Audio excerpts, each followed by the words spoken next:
Kalau ada manusia di zaman sekarang ini mengaku jauh sebelum memeluk Islam, Umar bin Khattab sempat geram melihat pertumbuhan Islam yang menyebar cepat di Mekah, membuat gerah kaum penyembah kuburan dan berhala, para kaum musyrikin. Berbagai lapisan dengan segera mudah menerima Islam, mulai dari hamba-hamba sahaya hingga orang-orang terpandang di Mekah. Bahkan sang adik kandung beliau pun menerima dakwah Rasulullah Sallallahu Alaihi Wasallam dan memeluk Islam. Hal inilah yang menjadi alasan Umar bin Khattab untuk menghentikan dakwah Islam dengan berniat membunuh Nabi Muhammad Sallallahu Alaihi Wasallam.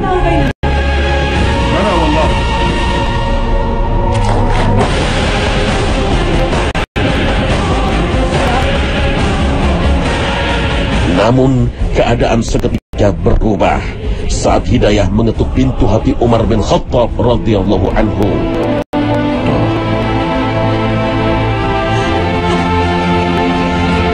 Jiwa yang murka seketika luluh karena hidayah Allah Azza wa Jalla. Umar bin Khattab radhiyallahu anhu memperkuat barisan utama umat muslim Makkah, membuat penyebaran Islam semakin cepat dan dapat dilakukan secara terang-terangan. Pertumbuhan Islam di Jazirah Arab semakin cepat meluas.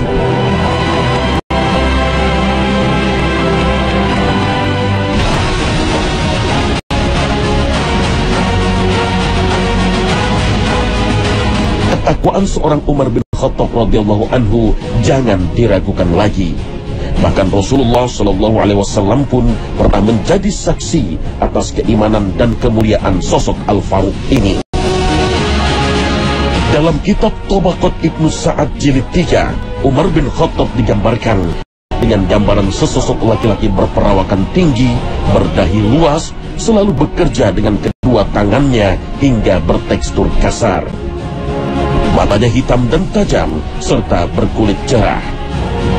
Giginya putih bersih mengkilat dan jenggotnya selalu rapi dan diwarnai inai atau daun pacar. Sungguh beruntung umat muslim di dunia karena memiliki salah seorang pemimpin seperti Umar bin Khattab yang juga mendapat kesaksian Rasulullah Sallallahu Alaihi Wasallam dan para sahabat akan karomah yang dimilikinya.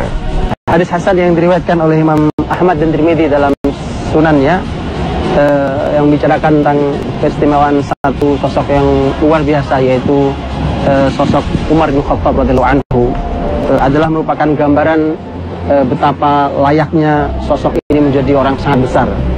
Rasulullah Shallallahu Alaihi Wasallam bersabda dalam berbicara tentang sosok Umar, "Laukana ba'di nabi lakana Umar." Andai ada nabi setelah aku, maka dia adalah Umar. Tapi tidak ada nabi setelah Rasulullah Shallallahu Alaihi Wasallam. Para ulama membahas kalimat ini. Di antara penjelasan para ulama adalah bahwa sesungguhnya sosok Umar adalah sosok yang dia sudah lengkap untuk menjadi seorang nabi. Kita bisa bayangkan, nabi manusia pilihan dan semua sosok ada di dia. Kelembutannya, ketegasannya, kesolehannya, kecerdasannya, dan seterusnya. Semua ada pada diri seorang Umar bin Khattab radhiyallahu anhu. Sebagian orang-orang soleh yang istiqomah dianugerahi Allah Subhanahu wa Ta'ala karomah. Dan Umar memiliki catatan karomah yang luar biasa banyaknya. Ada sekian banyak kalimat-kalimat Umar radhiyallahu anhu yang kemudian diabadikan oleh wahyu dan menjadi ayat dalam Al-Quran. Dan itu dikumpulkan oleh para ulama dalam jumlah yang tidak sedikit. Di antaranya adalah ayat yang ada di dalam surat At-Tahrim. Tentu ini sebuah keistimewaan dari sekian banyak makhluknya, manusia biasa, bukan nabi, tapi kalimat yang didengar dan kemudian itu dimasukkan dalam kitab suci.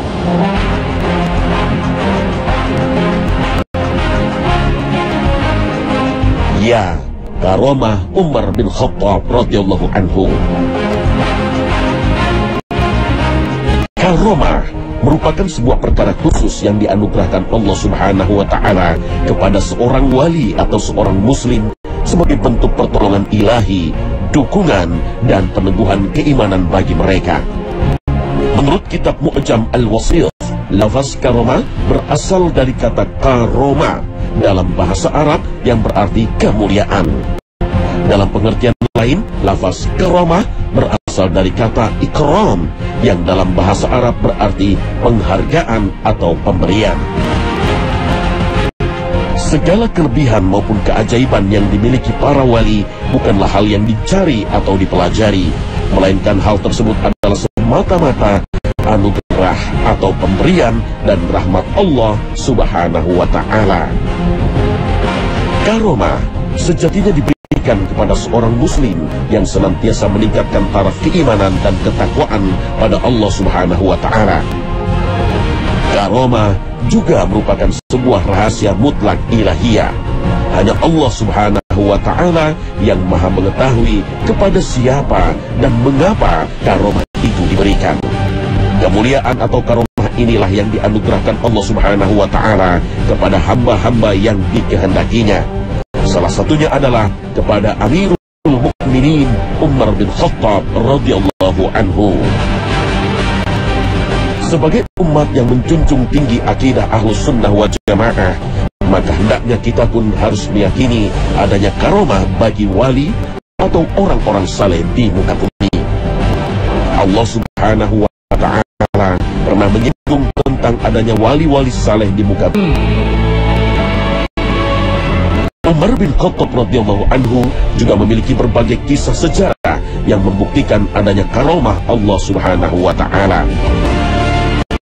Salah satu bukti karomah Umar bin Khattab adalah kebenaran firasat beliau mengenai hal-hal yang berkaitan dengan kepentingan umat muslim saat itu. Suatu hari beliau mendapatkan surat dari penakluk Mesir, yaitu sahabat mulia Amr bin As radhiyallahu anhu. Amr bin As memimpin masuk ke Mesir. Kemudian Amr bin As bercerita bahwa dia mendapatkan aduan dari masyarakat Mesir. Saat itu masyarakat Mesir memasuki sebuah bulan, dan nama bulannya adalah nama bulan yang dipakai oleh masyarakat Mesir. Memasuki nama bulan, yang di bulan itu Sungai Nil kering. Kemudian masyarakat Mesir yang sudah takluk di bawah muslimin datang kepada Amr bin As radhiyallahu anhu dan berkata, "Wahai Amr bin As, kebiasaan kami kalau bulan ini habis 12 hari setelahnya, kami punya kebiasaan agar Nil ini mengalir kembali. Sungai itu mengalir kembali. Kering, tidak ada air sama sekali." Kata Amr bin As, "Apa itu?" Yaitu kami biasanya mendatangi seorang gadis yang kami minta dari bapak ibunya. Kemudian nanti gadis itulah yang kami korbankan, kami lempar ke Sungai Nil. Dan biasanya setelah melakukan itu, Sungai Nil itu akan mengalir. Nah, ini tentu kebiasaan jahil. Jadi tumbal setan itu dari dulu sudah ada. Jadi seseorang bisa ditumbalkan untuk sebuah keyakinan kemusyrikan. Dan setan bisa mengganggu itu semua dan diskenariokan oleh setan. Bisa saja dia seperti kita, dia bisa menghambat Sungai Nil sehingga benar tidak mengalir. Begitu ada korban kemusyrikan baru dia alirkan, sangat bisa. Untuk itulah harus ada yang berani melawan seperti Amr bin As. Maka Umar bin Khattab yang membaca surat Amr bin As memberikan balasan. Kata Umar, jawabanmu kepada masyarakat Mesir sudah benar, bahwa itu tidak ada dalam Islam, bahwa Islam menghapuskan yang telah lalu. Dan aku mengirimkan 1 lembar kartu, dan 1 lembar kartu itu nanti lemparkan ke Sungai Nil. Kemudian surat itu diantarkan, dan Amr bin As membaca itu, dan ada 1 surat kartu yang kemudian itu yang harus dilemparkan ke Sungai Nil. Isinya adalah min Abdillah Umar ibn Khattab ila Nil Misr, dari hamba Allah Umar bin Khattab kepada Nil Mesir. Isi suratnya adalah, wahai Nil Mesir, kalau kamu In kunta tajri min qibalik fala tajri. Kalau kamu biasanya mengalir karena kehebatan dirimu sendiri, kamu gak usah mengalir. Wa in kunta tajri lillah fajril ana lillah. Tapi kalau kamu mengalirnya karena kuasa Allah, maka mengalirlah kamu kan sekarang karena Allah SWT. Allah yang mengalirkanmu. Itu isi suratnya. Subhanallah, dilemparkan itu ke Sungai Nil. Hari itu adalah hari Sabtu, disebutkan dalam riwayat hari Sabtu pagi hari. Pagi hari Sabtu dilemparkan ke Sungai Nil. Itu Nil langsung mengalir, mengeluarkan air. Subhanallah, tahu dari mana tidak tahu. Nampaknya semua rekayasa setan itu semua hilang. Semua hilang oleh surat Umar bin Khattab radhiyallahu anhu, pemimpin dengan kekuatan istiqomah yang diberikan Allah, karomah dan firasat. Karomah Umar bin Khattab yang lain adalah takutnya setan kepada beliau radhiyallahu anhu. Dalam hadis yang disampaikan oleh Sa'ad bin Abi Waqqas, Nabi SAW pernah bersabda kepada Umar, "Demi zat yang menguasai jiwaku, tidak akan ada setan yang bertemu di sebuah jalan kecuali dia akan memilih jalan lain yang tidak kamu lewati." Hadis riwayat Bukhari dan Muslim dalam kitab Sahihain. Karena ketakwaan Umar radhiyallahu anhu juga, Rasulullah SAW pernah bersabda. Sa'id bin Al-Musayyib menceritakan bahwa Abu Hurairah mengatakan ketika mereka berada di sisi Rasulullah SAW, beliau bersabda, "Sewaktu aku tidur, aku bermimpi seolah-olah aku sedang berada di surga. Kemudian aku melihat seorang wanita sedang berwudu di sebuah istana surga. Maka aku pun bertanya, milik siapakah istana ini?" Wanita itu pun menjawab, "Milik Umar." Aku pun teringat dengan kecemburuan Umar dan aku pun menjauh dari istana itu. Hadis riwayat Bukhari. Sungguh mulia sosok Amirul Mukminin Umar bin Khattab radhiyallahu anhu. Seperti Allah Subhanahu wa taala perintahkan kepada setiap muslim, dan taatlah kepada Allah dan Rasulnya jika kamu adalah orang-orang beriman. Al-Quran Surah Al-Anfal ayat pertama. Maka taatlah kepada Allah juga kepada Rasulullah, bahwa Umar bin Khattab adalah sahabat yang dimuliakan dan dijanjikan surga oleh Allah Subhanahu wa taala. Maka tak ada alasan bagi setiap muslim untuk tidak mencintai kemuliaan seluruh sahabat Rasulullah sallallahu alaihi wasallam, termasuk Umar bin Khattab radhiyallahu anhu. Ada peristiwa lagi yang Umar mengajak bicara alam. Di Madinah pernah terjadi gempa di masa Khalifah Umar. Gempa, tiba-tiba gempa. Begitu lagi gempa, Umar sedang megang anak panah atau tombak, semacam tombak. Begitu guncang, dia tancapkan ke bumi. Umar mengatakan, uskuni ya Allah, diamlah wahai bumi, bukankah aku telah berlaku adil padamu? Subhanallah. Bumi diajak bicara. Saat gempa guncang luar biasa, bumi diajak bicara. Ayo, siapa hari ini? Siapa hari ini orang yang bisa mengajak bicara bumi? Kita perlu orang soleh, kita perlu orang istiqomah. Tak hanya orang cerdas. Orang cerdas tak bisa menyelesaikan seluruh permasalahan bumi ini. Terlalu banyak rahasia alam, kekuatan alam ini yang kita tidak bisa menaklukkan dengan akal kita. Ada karomah yang berikutnya. Suatu hari beliau berkhutbah. Berkhutbah di Masjid Nabawi. Lagi khutbah di Masjid Nabawi. Kemudian tiba-tiba beliau dalam khutbahnya kemudian beliau berteriak, "Ya Sariyah Jabal, ya Sariyah Jabal, ya Sariyah Jabal, man istara'ad dhi'b faqad zalam." Kalimat Umar. Wahai Sariyah naik gunung, hai Sariyah naik gunung, Sariyah naik gunung. Siapa yang memelihara atau mengizinkan untuk serigala menggembala domba, sungguh dia telah zalim. Itu kalimat Umar unik sekali. Sedang khutbah dia bicara itu. Subhanallah, tentu yang mendengarkan juga bingung. Ini Umar bicara apa? Tiba-tiba dia memotong, kemudian dia bicara itu. Dan barulah peristiwa ini bisa dipahami ketika ternyata ada seorang sahabat yang namanya Sariyah. Dan Sariyah itu saat itu posisinya sedang ada di wilayah Persia, wilayah Irak, yang dalam posisi perang di dekat pintu wilayah Nahawan namanya. Di situ dia sedang terjepit oleh pasukan Persia. Dan jalan satu-satunya untuk dia selamat adalah naik ke gunung. Allah menghadirkan karomah. Umar yang di Madinah, jarak sangat jauh dari Irak, bisa melihat peristiwa itu, sehingga dia mengarahkan, selamatkan naik gunung.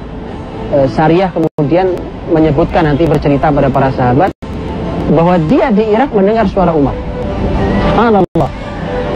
Tidak ada sampai hari ini peralatan canggih zaman hari ini. Zaman hari ini peralatan sangat canggih, super canggih hari ini. Masih sering terganggu kalau jaraknya sampai sekian jauh itu. Assalamualaikum warahmatullahi wabarakatuh.